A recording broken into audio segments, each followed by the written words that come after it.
Hi, this is Debbie Lakin from Kids Around Dogs. Summer is here and keeping the dogs and children amused together can be a little bit challenging because you need to take them out, you need to do stuff with them and keep them amused, also keep them active. But what I found trickier in a way is finding things to do with my teenage daughter. For the little ones, there are quite a few activities to do, and sometimes even just going to the playground really is enough for them to be happy and to run around and stuff. For you might be a little bit boring at times, so just go, oh my gosh, we're here again. But from the kids' point of view, very, very often, that's quite enough to keep them happy. When they grow, however, and they start their pre-teens time and all that, and teens as well, it gets much more challenging. Finding places to go that are going to keep them happy, or somewhere to go with the dog as well, can become extremely challenging. I am lucky enough to live in Dorset in the UK. About an hour and a half distance from us, there is Stonehenge, and this is where Molly and I went the other day.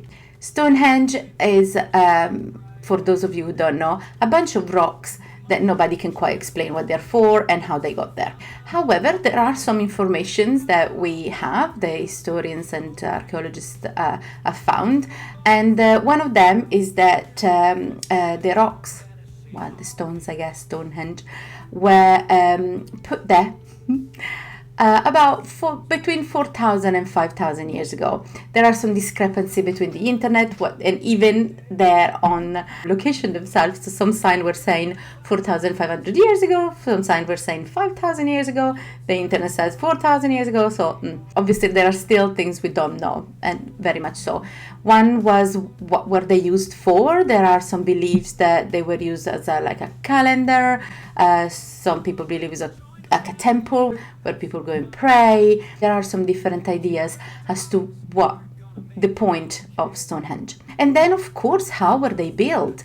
Some information that we have is some of those enormous stones weigh as much as 4 elephants. So that's quite a lot of rocks. How did our super ancestors of over 4,000 years ago, how did they get those rocks there? How did they lift them?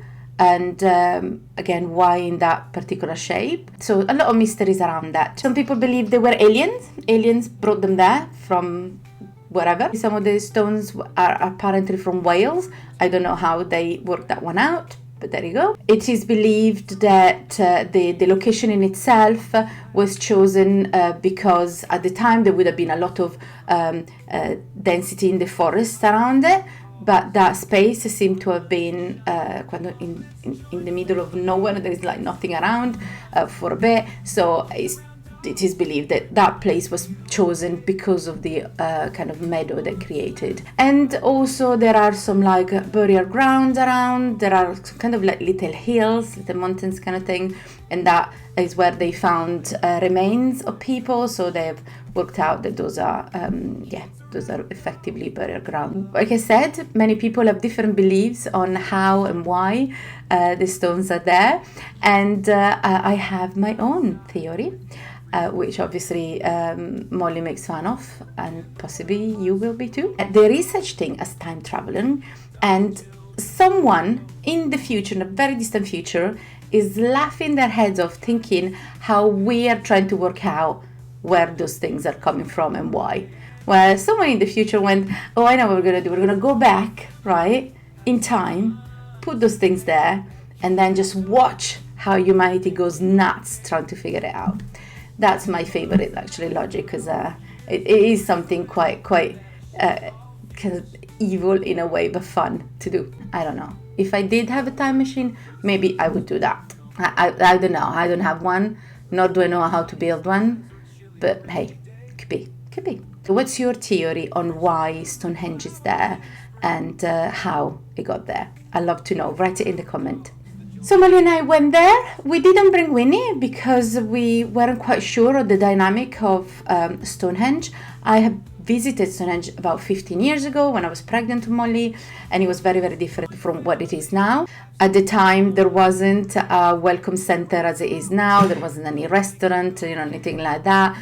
The shop was really, really small. I seem to remember we used to you parked across the road from the rocks, effectively, almost like walk to it, and we could walk there. Now instead is there are a lot of securities around, and there are barriers, so you can't get to the actual stones. You can't touch them. You can't do anything around them, because unfortunately people were vandalizing them, and also I guess there is a matter of safety and preservation of this beautiful place. I am glad we didn't take Queenie in the end. It was just me and Molly, so we got to the main building. We picked up our ticket, which we pre-ordered, so it was a bit cheaper to buy them online. We got the shuttle to get to the rocks, to get to the stones. You can walk it, and if you have a dog, you have to walk it. The shuttle didn't seem to allow dogs, unless obviously they're assistant dogs. The shuttle was about 5 minutes, maybe a bit longer. So anyway, we got the shuttle, which was quite nice because they were explaining some bits and bobs as well. In there was a kind of guided tour as well, which is lovely. Got there, and then we went around the circle. So effectively, you see every aspect and every angle of the stones, which is beautiful, but in that area around the stones, even though you are at a distance from the stones, dogs are not allowed. So if we had brought Winnie, obviously she is also our assistant dog, but has she not been effectively, we would have had to take turns to go and see it, and that would have been a bit difficult. If we had gone there with any other dog or a family dog as such, we can't take the dog around. So, the family effectively had to split, and someone goes with the kids and the other person waits with the dog. You can swap and, work it that way.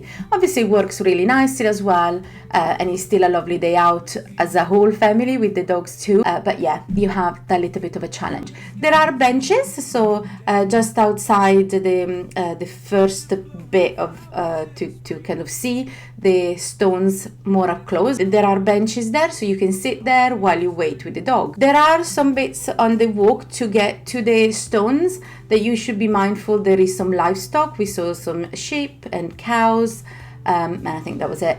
But be mindful of that. If your dog is not happy to see other animals, that could be a problem. The only kind of downside if you go with the dog to Stonehenge is be mindful. You cannot enter the circle with the dog.